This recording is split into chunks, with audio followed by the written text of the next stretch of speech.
One of the things that you talk about is early detection as well. There's been a lot of confusion with that, especially when you talk about mammograms and maybe even colonoscopies, about when to do it and how often and things like that. What sort of suggestions do you have? Well, that's what I was saying, is the cure for cancer is prevention. Right. So mammogram, it's 10 years old. So that is not early detection. Okay.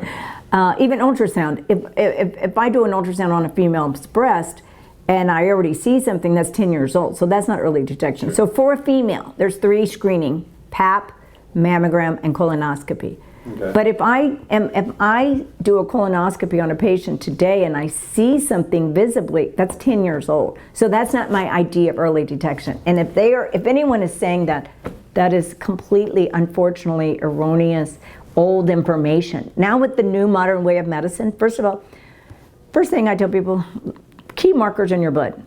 One of the key markers in your blood is CRP, C-reactive protein. And that is a non-specific marker for inflammation. That is the red light on the dashboard of your car, and you don't keep driving your car. You might burn a little bit, but you'll probably very close. You would immediately go into a car dealership and see what 2200 functions are malfunctioning, right? Yeah. And so, but in the doctor's office, not every doctor orders a CRP. Why? Why don't they order one? Because there's no drug. There's no drug to reduce CRP, even though it's on the cover of Time and Newsweek over and over and other places.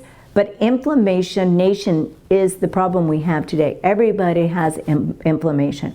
So just doing that blood test. Another blood test is the hemoglobin A1C. And hemoglobin A1C is a reflection of your blood sugar over 90 days, but it's also a test that tests aging in your body, glycation folding in your body.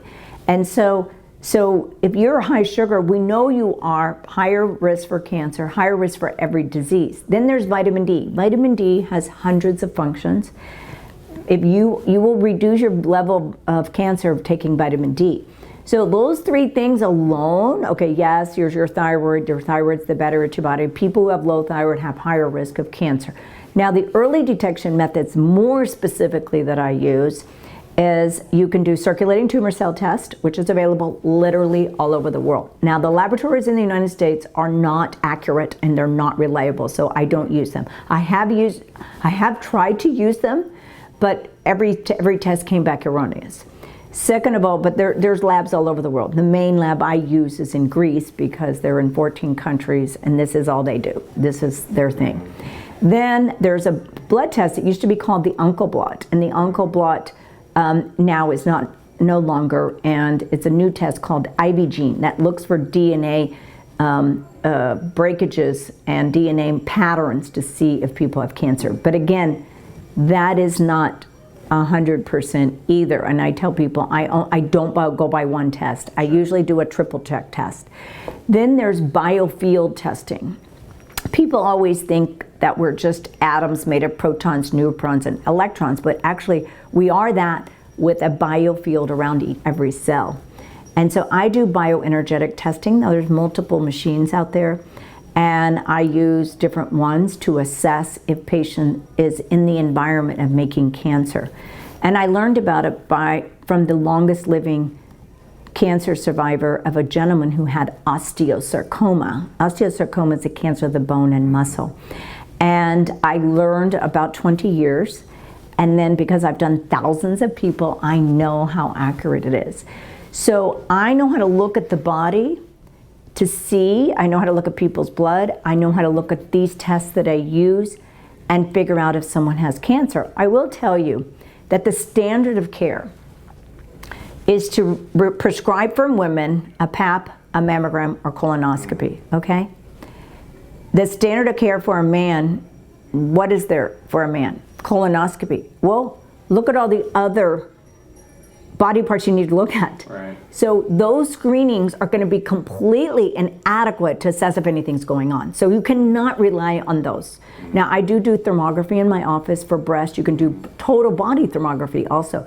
But again, these are just part of the detection process. And it doesn't have to be that elaborate. But for making a diagnosis in the United States, the standard of care is biopsy. So do you think biopsy is 100% accurate? No, it's not. I will tell you, I had a patient who I told to go get a routine colonoscopy, and she was 50, just came to see me for nothing more than to get, she was going through menopause. So I said, okay, well, I want you to go get a colonoscopy.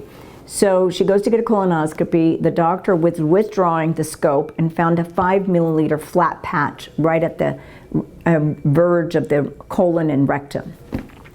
And she goes, I need to go see a colorectal surgeon. So she immediately, as soon with those news, immediately came in to see me, Dr. Connealy, I want to know if this is cancer. So she made her appointment with a colorectal surgeon. She came to see me. I did 3 tests. I did a circulating tumor cell, I did the oncoblock because that was available, and then I did the biofield testing. All 3 showed colorectal cancer. What did the biopsy show? Nothing. Really? So just because the biopsy doesn't show anything, or let's say people go and get an ultrasound. Let's say you can ultrasound the whole body. Thyroid, breast, you can, all your abdomen, you can really do a lot with very simple tool. And let's say someone says, oh, you know, you have some cyst in your breast, or you have this in your gallbladder. You need to make sure that that's nothing. Because so many patients come to me and they go, Dr. Connealy, do you know that they found this such and such a thing 7 years ago? And I said, yes, because they stopped looking. We can never stop looking and finding answers for the patient. As I said in the beginning, there's an origin for everything. And it's your job as the patient's doctor. And if you don't know, like whatever I don't know, I will refer to the appropriate expert to figure out, to make sure that I'm making the right decision. Because it's my job personally to make sure that patient's okay. Mm-hmm.